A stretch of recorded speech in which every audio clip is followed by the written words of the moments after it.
Parashat Vaïgash.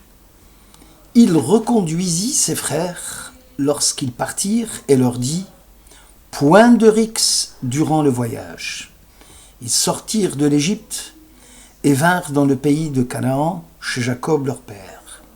Ils lui apprirent que Joseph vivait encore et qu'il commandait à tout le pays d'Égypte. Mais son cœur restait froid parce qu'il ne les croyait pas. Genèse 45. Selon Rashi, qui cite le Midrash, Al tirgezu badarech, ne vous querellez point en chemin, signifie que Joseph recommandait à ses frères de ne pas se perdre dans l'analyse minutieuse des différents points de la loi juive. Le célèbre rabbin de Troyes, Rashi, rapporte l'avis de Rabbi Eliezer dans Ta'anit, traité Ta'anit du Talmud, qui dit que quiconque voyage n'a pas à approfondir les textes de la Torah, car il court le risque de s'égarer en chemin. Toutefois, cette sentence n'est-elle pas en contradiction avec ce que disait déjà Rabbi Elai, qui soutient que deux érudits en Torah qui marcheraient ensemble, sans converser de propos de Torah, mettraient leur vie en danger. Comment donc concilier ces deux avis apparemment contradictoires? Le traité Ta'anit répond que dans le premier cas cité, il s'agirait d'une étude analytique du texte appelée Iyun, et que dans le second cas où on peut discuter de Torah, il s'agirait de propos de Torah ne nécessitant pas d'examen approfondi, le sens étant explicite dans la loi écrite, c'est la Girsa. Le Midrash nécessite quelques éclaircissements concernant la logique et la méthode de l'étude de la loi orale. Toute étude de la loi orale, Torah Shebe'al Peh, nécessite une analyse approfondie de la problématique, c'est-à-dire, dans les termes du Talmud, un iyun de la sugya, une analyse approfondie de la problématique. Ce qui suppose que avoir recours à la voie de la logique talmudique, car celle-ci est déterminante dans la fixation de la loi juive de la halakha.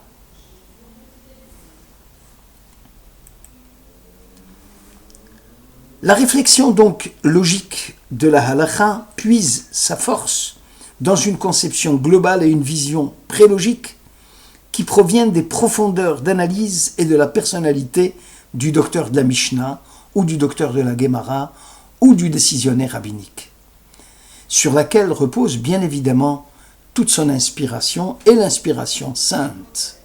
La pensée d'ailleurs rigoureuse du Talmud recherche la définition précise et la formulation la plus concise. À ce niveau, la Torah se révèle à l'homme non seulement en tant qu'intelligence discursive, bina, fondée sur le raisonnement, et non sur l'intuition qui désigne la pensée sûre, claire et critique, mais également à travers les canaux de la chokhma, d'où découle l'intuition créatrice du génie. Lorsque Rashi parle et dit à ses frères de ne pas s'égarer en chemin, il fait allusion, si on dépasse le texte superficiel, l'interprétation superficielle du texte, il fait allusion à l'interprétation qui serait précipitée de la halakha et qui peut conduire parfois à des résultats erronés. Joseph, s'adressant à ses frères, les prie de ne pas se perdre dans ses raisonnements, car ce type d'étude, l'analyse approfondie des textes, a besoin de sérénité et de patience. Toutefois, les frères de Joseph pouvaient converser de Torah. Ils pouvaient également s'intéresser aux matières ne nécessitant pas de type d'approfondissement selon l'adage « Quand tu marcheras, c'est elle, la Torah, qui te montrera le chemin », c'est-à-dire c'est l'étude sacrée qui devient le guide du routard pour celui qui ne veut pas perdre sa route. Dans le verbe « tirgezu », ne pas se chamailler, on relèvera la racine « rogez » qui signifie état de colère, état d'excitation. En effet, l'un des traits de la loi juive, de la halakha, en tant que loi vivante, devient une pensée pure, dégagée d'impact psychologique et qui ne dépend ni des excitations extérieures, ni des réactions humaines. Certes, l'événement historique qui vient de se produire, c'est-à-dire la fameuse rencontre entre Joseph et ses frères, risquerait d'interférer dans le champ de la pensée halachique, puisque cet événement va imprimer sa marque sur les hommes. Or, le lien réciproque entre halakha et l'événement ne doit pas se produire sur le plan de la réflexion ilchatique, car la réflexion rigoureuse et critique déterminera seule le jugement. La réflexion en matière de halakha ressemble, disent nos sages, à un satellite placé sur une orbite. La mise sur orbite dépend de la force propulsive, mais une fois atteint le rayon désiré, l'objet se meut avec une étonnante précision, selon la vitesse propre à cette orbite. La force propulsive n'intervient en rien dans le mouvement de sa révolution. Lorsque les frères de Joseph apprirent à Jacob que Joseph commandait tout le pays d'Égypte, le patriarche restait de marbre parce qu'il ne les croyait pas. La croyance dans l'authenticité d'un récit est fonction de deux facteurs. Ou bien le récit correspond point par point à ce que l'on imaginait, ou alors, en cas de non-correspondance avec notre imagination, on peut toujours croire, surtout quand l'information provient d'une source sûre, comme le témoignage d'une personne intègre au-dessus de tout soupçon. Quand il s'agit de prêter attention à quelque chose ou d'accorder foi à quelqu'un à la suite d'un témoignage authentique fourni par une personne honnête, la Bible utilise le verbe vaya'aminu bo, suivi de la particule bet, vaya'aminu bo. Si il s'agit d'une logique rationnelle correspondant point par point à ce qu'on avait imaginé, appuyée sur un récit vrai, la Bible utilise l'expression vaya'aminu lo, avec le lamed. Si les deux facteurs sont réunis, l'authenticité du récit ne fait plus de doute. Si l'un des facteurs seulement est vrai, une petite suspicion quand même demeure quant à la véracité de l'événement. Ici, la logique rationnelle veut que Joseph soit mort, ou qu'à la limite, vendu en tant qu'esclave dans une maison bourgeoise égyptienne.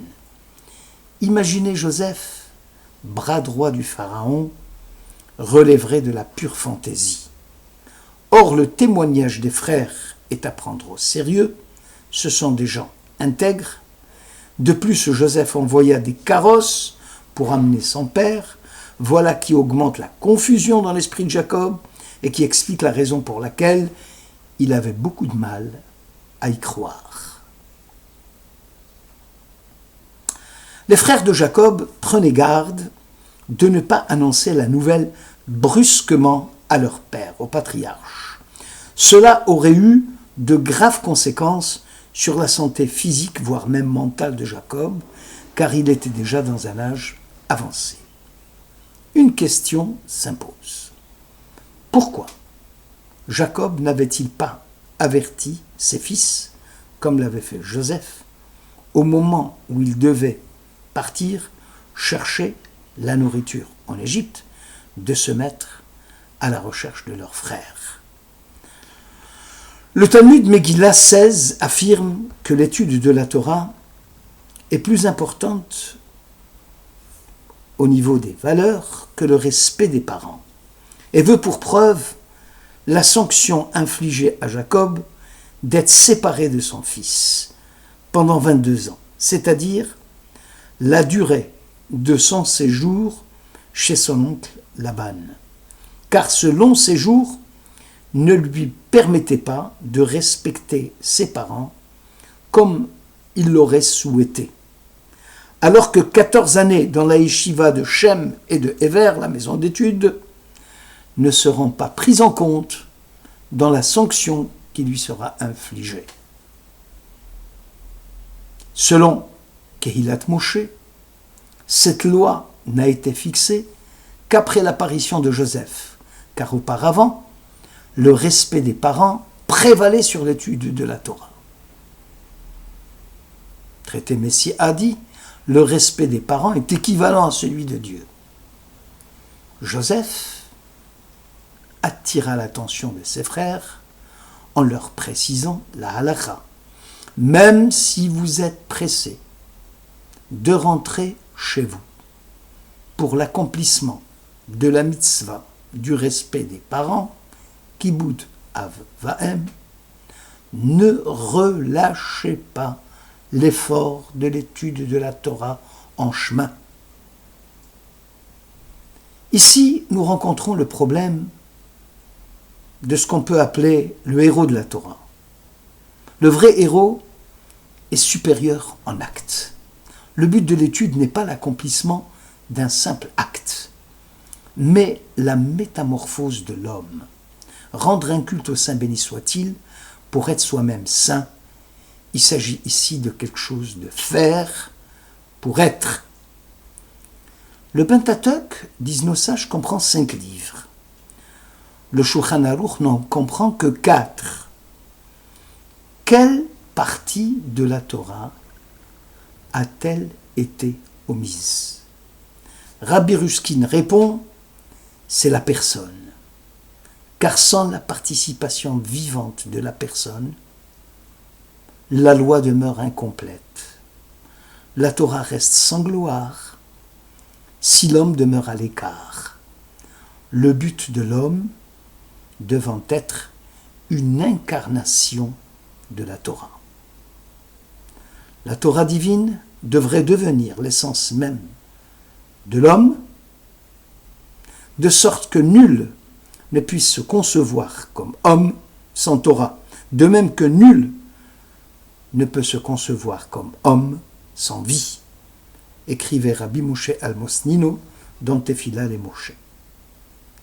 Le but de la Torah, c'est d'être dans l'homme, en son âme, et surtout dans ses actes. Merci de votre écoute.